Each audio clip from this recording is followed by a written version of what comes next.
Goldnya nakal ya, sekarang naik ya. Bagi teman-teman yang buy di tengah-tengah lalu kena stop loss, wah ini gigi jari banget ya. Lah gold ini memang ya, memang.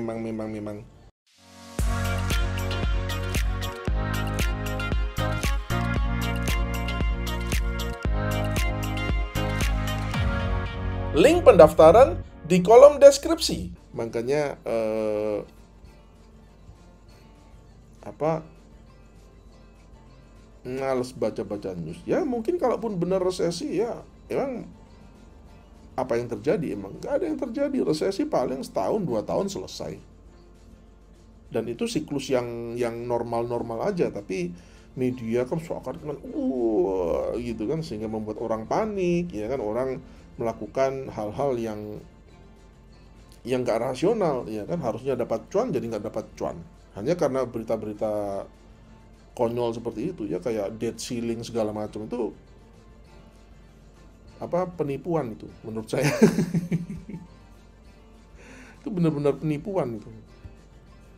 Media-media itu konyol-konyol semua, makanya saya sama berita-berita di media itu kadang, bukan kadang ya, nggak percaya. Apakah kaidah menentukan area target bull dan area target bear? Kaidahnya itu support and resistance, Pak. Jadi kita memang harus mapping support and resistance. Jadi kayak gini kan, kenapa saya menjadikan ini sebagai target bullish? Karena ini adalah area resistance. Ya, ini adalah area resistance. Ya, jadi analisa teknikal itu tujuan utamanya, dan kalau menurut saya sih tujuan satu-satunya. Tujuan utama lah ya, kalau tujuan satu-satunya sih enggak. Tujuan utamanya itu adalah untuk mengidentifikasi area support and resistance. Sesederhana itu. Ya, jadi area resistance itu, ini kan area resistance atau area supply.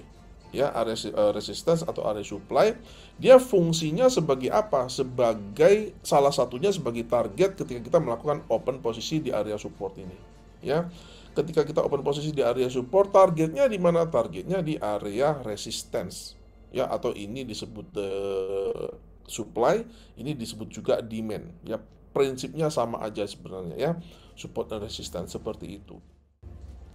Kaedahnya itu aja ya. Jadi oleh karena itu analisa teknikal itu Anda harus sudah mengidentifikasi support and resistance. Kalau kayak begini ya teman-teman ya, kayak begini. Nah misalkan ini agak loadingnya agak lambat ya, sorry ya. Nah misalkan ini adalah yang di sini ya teman-teman, ini adalah support and resistance yang sifatnya itu horizontal.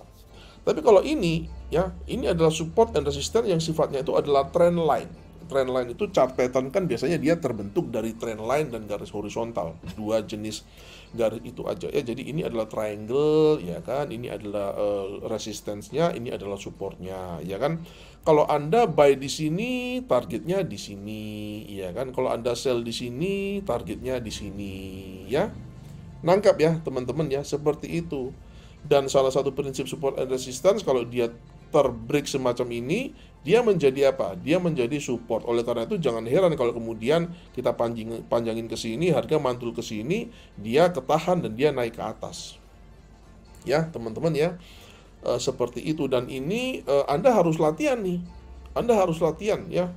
Harus latihan untuk melihat level-level support and resistance, chart-chart pattern seperti ini Anda harus latihan ya.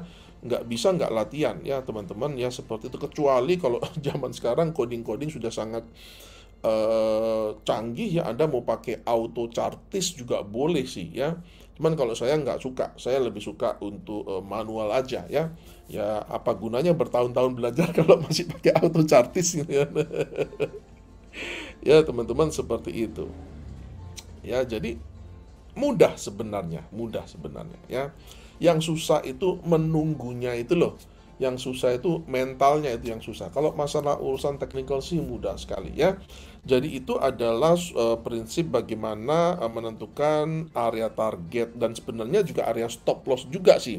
Karena support and resistance itu dia menentukan 3 hal ya. Pertama adalah entry, kedua adalah stop loss, dan yang ketiga adalah targetnya.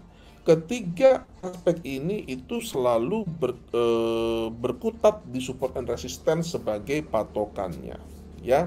Seperti itu. Dan bicara support and resistance juga banyak macamnya. Misalkan ini moving average ini juga kan dia bicara tentang support and resistance, ya. Jadi dia juga bicara soal target, soal entry, dan juga soal stop loss. Misalkan, ya kan, Anda misalkan di sini, ya, Anda misalkan buy di sini, ya kan, harga bergerak di atas EMA 20-nya ini, misalkan kita gedein, ya teman-teman. Nah, misalkan begini nih, nah Anda buy di sini, targetnya kemana? Ya, targetnya setelah dia turun kembali di bawah di bawah moving average-nya ini. Ini adalah exit Anda. Ya, jadi seperti itu. Kenapa? Karena ini dia berfungsi sebagai support, dan ketika supportnya ini tertembus, ada kemungkinan harga akan turun ke bawah seperti ini. Ya, oleh karena itu kalau Anda buy di sini adalah exit Anda untuk take profit Anda. Simple, ya teman-teman.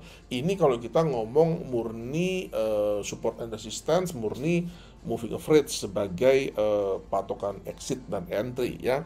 Tentu saja ada juga kalau kita bicara soal target profit, itu yang saya suka pakai lebih ke risk reward ratio. Tapi saya tidak mengabaikan hal-hal seperti ini, ya teman-teman. Saya sama sekali tidak mengabaikan. Saya bahkan menggabungkan hal-hal seperti ini. Masuk akal nggak kira-kira, ya kan?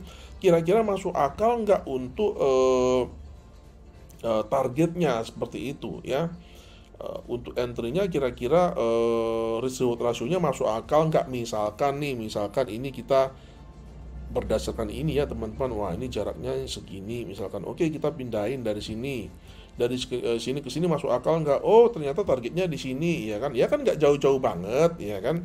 Kita bisa ambil, oh ternyata targetnya di sini, men. Nah, kita ambil, oh buy-nya di mana ya, supaya risk reward ratio-nya itu misalkan kita mau buy, jebret, kita buy di mana nih, kita buy di sini, ya. Ini kan waktu dia retest, ya teman-teman, kita buy sini, jebret, ya kan. Oh, targetnya di situ, stop loss-nya dipasang di mana nih, katakan di sini, katakanlah di sini. Oke, risk reward ratio-nya 1:3, masuk nggak? Oh, masuk nih, ya kan. Ambillah trading di sini. Gitu, ya teman-teman, ya. Jadi seperti itu cara kita mengkombinasikan gitu, ya, antara analisa technical, support and resistance, chart pattern dan sebagainya itu dengan money management. Itu jadi strategi, jadi trading plan yang matang, begitu, ya teman-teman. Of course, risk per trade-nya juga jangan lupa, lot size-nya, ya teman-teman, seperti itu. Jadi itu adalah prinsip bagaimana kita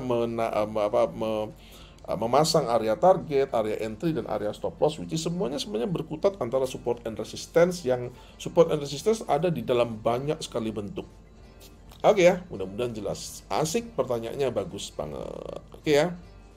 Ya teman-teman, penetapan SLTP penetapan TP itu juga tidak boleh dipisahkan dari penetapan stop loss, ya.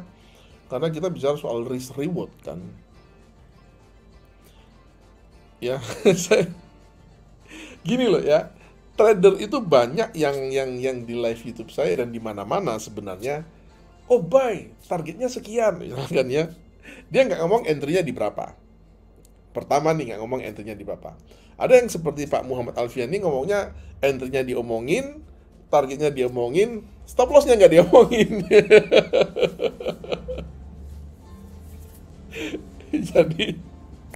Jadi mikirnya itu harus lengkap, ya teman-teman, ya. Ada stop loss, ada entry, ada target, gitu loh.